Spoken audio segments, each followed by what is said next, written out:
Oh, right. Welcome back to the Ironman Progress video series. We are literally picking up right where we left off. Genuinely, like right outside the villa where we found our final icon to unlock the final statue for the Pendant of Ates, or however you pronounce it. But the two things I wanted to point out here is, one, new home portal. When's the last time we got a home portal added to the game? It's been a super long time. And there's a fairy ring on this island too. So a lot going on in Alderan that I didn't realize beforehand. And the second thing is we're going to activate this statue, but in order to get this icon, I had to do like a whole pickpocket Constantinius and then find a fancy chest in the bottom of his house, which then it was like, it gave me a water rune. Oh, okay. I don't know what's going on with these things. Anyway, I had to get a chest key, which gave me a chest, which gave me the icon, which went over here. I activated all four, gave me a water rune. There's something going on there. But anyway, we are going to gear up and finally get into,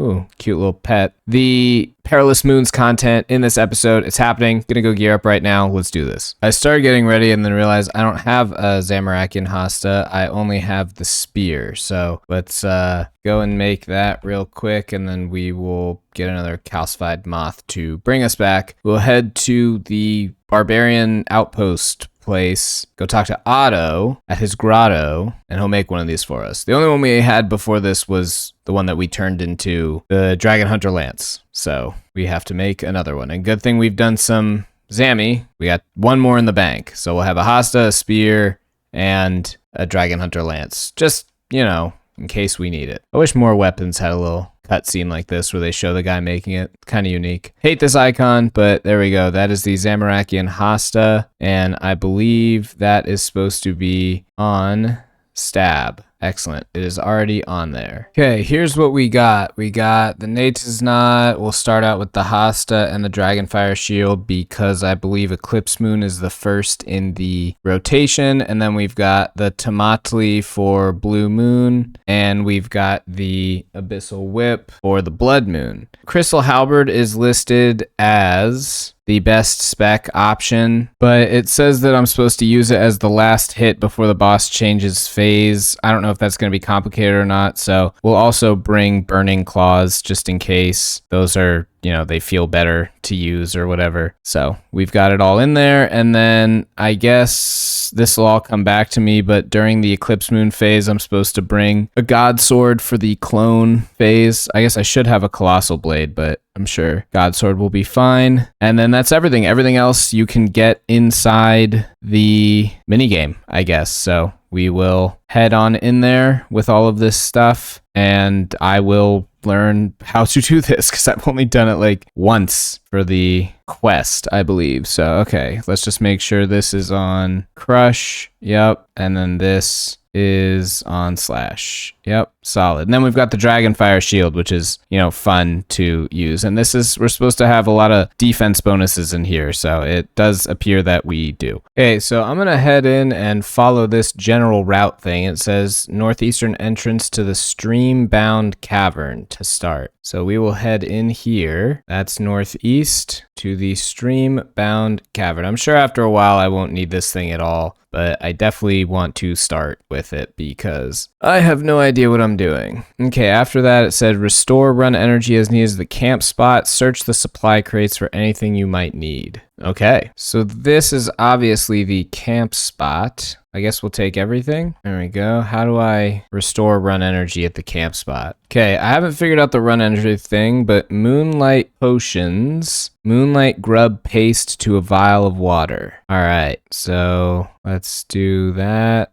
Okay, so I'm gonna need a bunch more of those. And I don't think I need butterfly nets because I can catch them barehanded. Okay, there's 8 of those. I think I was only supposed to make 4 or something. Doesn't matter. Catch raw bream at the stream nearby. That is the next test. Oh, this can be skipped as moss lizards provide faster food. Okay, never mind. Let's get moss lizards. Where are those? How do I get those? Stop fishing. Stop. Oh, exit fishing spot. Okay. Where are the moss lizards? It doesn't say. It just says enter the Eclipse Moon chamber to the south and fight the boss. So Did I miss something? Where are my little moss lizards? It doesn't say where to get them, so I'm just gonna cook these and we'll figure that out. All right, last thing we need to do is figure out how to restore our run energy at this campsite. Oh, make cuppa. What? Oh my god. Okay. All right. Fine. Okay, cool. That's nice. Okay. All right. So now we are going to enter the Eclipse Moon Chamber to the south and fight the boss. Am I supposed to pray against anything while I'm in here? I'm not sure it said. We'll see what everybody else in there is doing. Nothing. Oh god. Oh, I'm supposed to stand on this sun? How am I dying? Okay, I guess we just walk behind this thing. Getting demolished by this thing. Okay, well, that was that, boss. That was ridiculous. I don't know how that's supposed to work, but okay. We kinda did it. That was really frustrating. Moving on from that, we'll restore prayer. I guess we could have just caught the things instead of drinking the potions, but that's fine. We catch moss lizards. Okay, set up a bunch of traps right here. Do I do anything else? Man, I have no idea how. I totally forgot how this works. I'm sure it will come back to me, but yeah, wow, no clue what's going on there. Are they just supposed to like run around this thing? I don't see any lizards. Okay, come over here and rustle brush. Raw moss lizard, pick them up, come over here, cook on the stove. Oh, perfect, all right. Cooked moss lizard. Then we go to blue moon, and then we just go to blood moon. And it says, keeping the rest raw in your inventory, cooking is needed. All right, so I'll catch one more, I guess. Okay, this should be good. The next one is blue moon, which is the whole reason we got the glacials. All right, we do the east one. Oh, it's right here. I mean, right off the bat, takes my weapon. Go over here, I guess. So far, I'm enjoying this one a little bit better than the other. Whoops. That could just be because I figured out what to do. Oh, here we go. You gotta run over here. Avoid that. Turned my run off. Okay, I see what's going on. And then I come over here. Oh yeah, those heal 31. That's pretty good. Now I can start attacking again. Okay, so control clicking during that one seems to be the best way to do that. And then I should be using my burning claws at the beginning of each fight, but I didn't. Finish that guy. High hitter. Okay, what does that mean? We'll check it out at the end, actually. We'll see if we get anything else. And I can come over here, cook this guy, and the last one we have is going to be the slash one. But you know what? I'm going to have my burning claws on so that I remember to do that. So that I just avoid puddles. I think I may out DPS what's going on here and just be able to head out of this room. Yeah, there we go. All right, and that is the entire thing. We got something called Fortified. That's it. We go south, catch some moonlight moths, restore our prayer, and we're done. We go to the chest. Can we get a 1KC? Technically 2, but that's fine. We got something called Lunar Triplet. That's probably just killing everything. And 44 water orbs is awesome. We will bank all of that. We go north to the Streambound Cavern. Okay, and then we'll take a look at our combat tasks for Moons of Peril. Open reward chest after defeating all 3. Defeat a moon without completing supplies. Defeat a moon before they start their second special attack. And that was the master one, or whatever that is, or hard. So all of these are medium. 25 times, attack its clones by only attacking its clones. Okay. 30 without, that's just 10 runs. All 3 moons in under 6 minutes. Defeat a moon using its drop. Only taking damage from regular attacks. 8 minutes. Dragon Scimitar 5 times. Okay, so we'll just, I don't know, we'll just start going through this. This is kind of early to maybe say this, but I do feel like I clear Blue Moon the quickest, and I think that might be because of the weapons. I mean, these things just hit super hard against him, so I'm glad that I did that whole detour to be able to go to get these, because I think it was worth it. Never mind, I definitely take out the Blood Moon the quickest, because I can use the Dragon Claw specs and just dump them, or Burning Claws, whatever they are, and I just, yeah, Moods of Peril Speed Trialist. Yeah, that was fast. All right, let's continue onward. Water orbs, eerie leaves. Oh, why did I do that? Whoops. Oh man, do I just have to hold on to these now? I want to do the kill 30 of them without leaving thing because it seems really easy. But now I've got these two things in my inventory and it's not a big deal, it's just kind of annoying. That is the clone zone. That actually was a lot easier than I thought. It just took some time. I mean, not like an egregious amount, but that's defeating the Blood Moon guy only by attacking him in his clone phase. Yeah, so there's the step back method. Pretty easy. Once it's fully formed, you just step back. Kind of annoying though, because it takes a while and it doesn't damage the boss at all. At least I don't think it does. Sun-kissed bones and blessed bone shards. Okay, so a lot of prayer XP you can get from this minigame. That'll be nice. Oh, okay, so it heals you. That's interesting. I didn't see that before. And that is 5 KC at the Perilous Moons. This is kind of fun.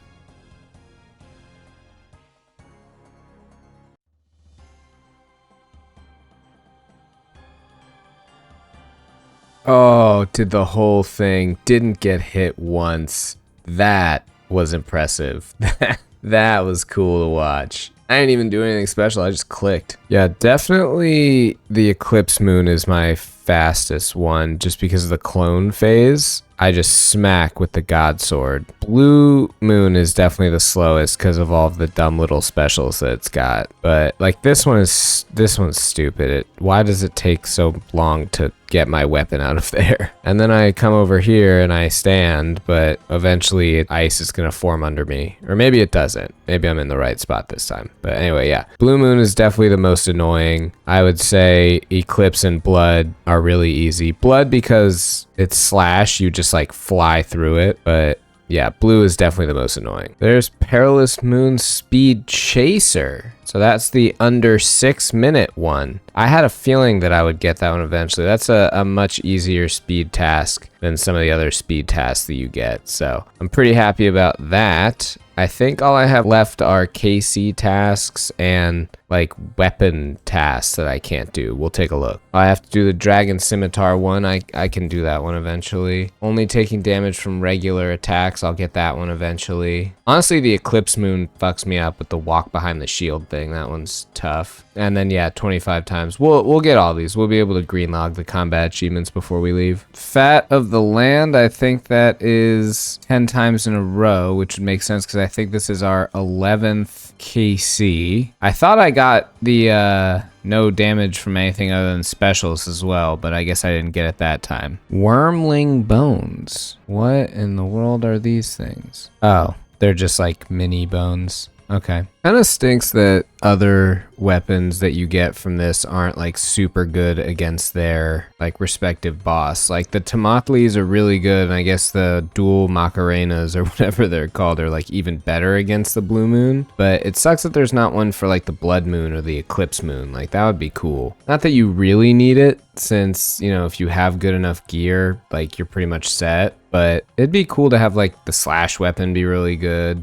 and stab weapon, because stab is just a difficult thing to have a good weapon of in the game anyway. I mean, I guess the Fang is out now, so maybe not so much. This should be the no damage from anything other than standard. Yeah, there it is. Perilous Dancer. Felt like I got it that time. That's kind of difficult. I mean, mostly it's because of, I would say, the Blood Moon getting the timing down for the Jaguars, and then the like moving orb. The timing's kind of awkward on that, but we got it. Now we just need the Dragon Scimitar one, the 25 KC one, and the weapons one, which nope, I thought we'd get a weapon there. If you enter on a whack-a-mole, if you have a God Sword, I'm sure it's even better with other things, but like you just demolish it. I didn't even do anything with the boss. I went in on the whack-a-mole thing and it was over. That was it. That's all it took. That was crazy. So I'm going to show how I do a run just because I think it might be useful for some people. I've got pretty decent gear for doing this, but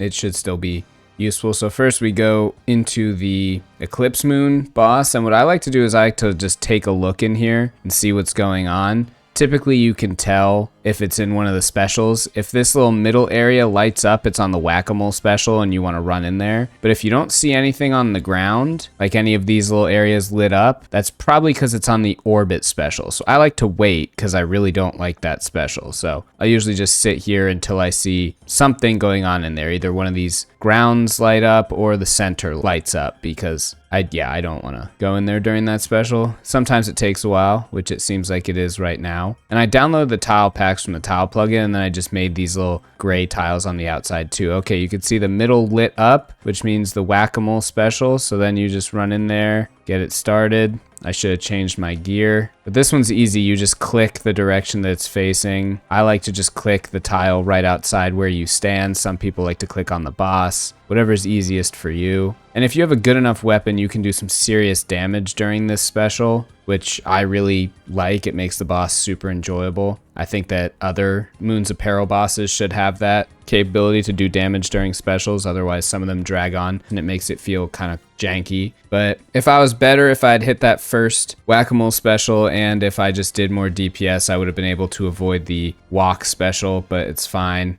The walk tile is obviously where you start, and then I've got these tiles tagged as 1, and what I do is I just control click on each of them and it will walk me all the way around, and then when I reach the one that I'm on, I just click on the other one and I continue walking, and sometimes your character will do a little run thing to keep up, but typically doing that method, control clicking on all the ones and the singular walk tile when you get to the third one, will walk you through the whole special. And then you come back and you kill the boss again. Yeah, like I said, stab weapons kind of tough to come by, so this one could be kind of annoying, but that is the Eclipse Moon boss. Next up, we run all the way over here to the Crush boss, which is the Blue Moon. I like to do the same thing again. See here, I can look in and see that the braziers are burning, which I believe means he's on the tornado special. Yep, so I'll either just sit right here, or usually for the tornado special, I'll just go in, and because I haven't attacked it at all, I'll just stand here and wait, and eventually this special will end. It's up to you whether you want to actually do anything during the tornado special. Some people, like myself, do enough DPS where I just kind of like to let him heal. I don't feel like running around, so it's not a big deal. I just sit there and let him heal up a bit. Since I do so much damage, although I'm not doing damage this time because he is freezing me somehow. I don't know how that keeps happening. Sometimes he'll just like get all these hits off on me. I don't understand how he's doing that. It makes the fight a lot longer, since instead of doing DPS, I just sit there frozen. But anyway, this is the weapon one. If you're quick with it, you can get 2 hits in, step back, and then attack it again. This one's kind of annoying because once you get your weapon back, I don't think there's like any sort of specifically safe tile. Maybe, nope, not even in the middle of the room. That's kind of annoying, but anyway, you just sit here, wait until it's over, and yeah, like I was saying earlier, you don't have to engage with the tornado special if you want. If you're not getting hit by him, that was dumb. You do so much damage that you can typically just burn through him if you have the glacial tomatlis. So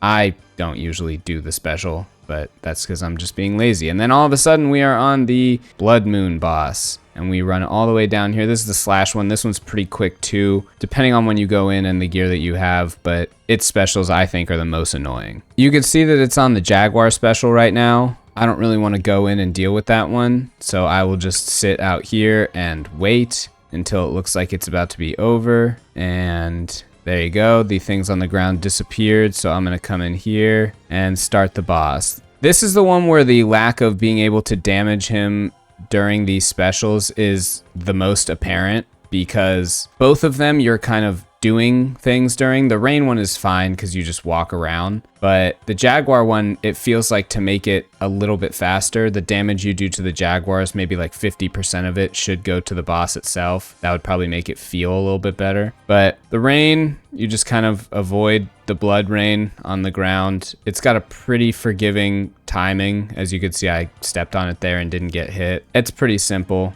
And then the Jaguar one, like I said, is there's an example on the wiki on how to do it, but it's essentially the Verzik step back method. You just step on the pools of blood when they're fully formed. And it is nice, I guess, that the Jaguar heals you, but not super necessary, since you can get supplies from wherever in here. But yeah, kind of a dumb guide because I go through these bosses so quickly given my stats and gear, but I figured it would be good to show it anyway, and I'll show maybe the Jaguar step if I get stuck in it, just so we cover that one too. Can we get anything on the explanation run? We cannot. And what I've been doing is I don't want the super compost and I don't want the tree seeds, so I've just been dropping them, although I may start sending the U's to the bank, who knows. But anyway, then I come north up here. Usually I don't go replenish my run, I just come over here, continue on, and then when I finish the Eclipse Moon boss, then I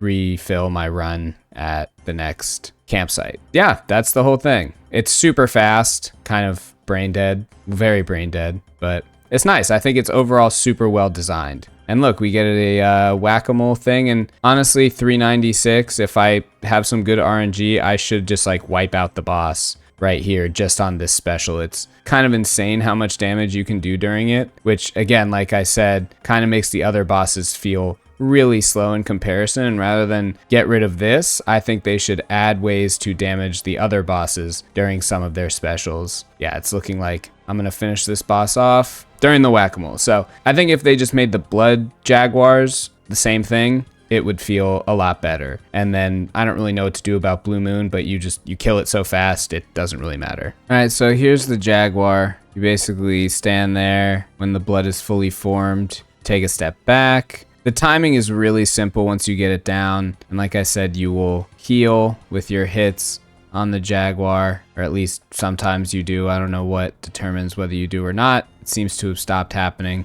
I'm not sure about that. As stated previously, it will help you with Verzik when you eventually get there. The other thing that doesn't feel really good about this blood boss is that sometimes it'll just heal for a ton, which I can out DPS, but I can imagine it'd be super frustrating if you're a lower level. I don't really fully understand the healing mechanic of it, but it seems to heal pretty heavily sometimes. Not sure how or why. Oh my god, that is so frustrating. You got 1 HP and now I have to do this frozen weapon special. This one's pretty annoying too, just because it takes a while. I would say of all of them, I think this is probably, I don't know, it's between this and Blood Moon for my least favorite. Okay, this should be 2 at once. This should be, yep, back to our roots, which is the Dragon Scimitar one. And when I open the chest, this should be 25 KC. I mean, it not should be, it will be. That will leave just 1 combat achievement remaining, which is the kill one of them with their respective weapon. So can we get it here? We cannot, but we are a Perilous Moons champion. And I'd like to get an item while I'm here. So let's go into the combat tasks. Come here and we are only missing associated weapon drop, but I want to get an item before I leave. 11 out of 12. So yeah, I guess we'll just keep going till we get one. That was 39 KC, which means we are officially 2 times dry. The items are supposedly 1 in 19, and we are over 2 times now, having not seen anything, which is just real fun. I'm starting to get tired. Luckily, it's pretty fast to do all this stuff. Okay, well, since I'm clearly going to be here for another like 45 or so kills, I'm going to go swap out for Thralls. There have been a few kills where I've left the boss on like 1 HP and had to do a whole nother special like rotation. So I'm going to go pick up Thralls just so I, don't have to do that anymore. And then we'll come back here.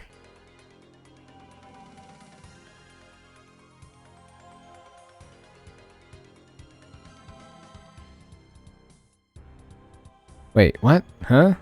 What is... I have no idea how that just happened. We're still going. It's coming up on 3 times the drop rate, which, is insane. But I think during the frozen weapon thing, if you stand in this square, you cannot get hit by any of the floor icicles. So at least I'm still learning things while I'm doing this. Oh my god, finally.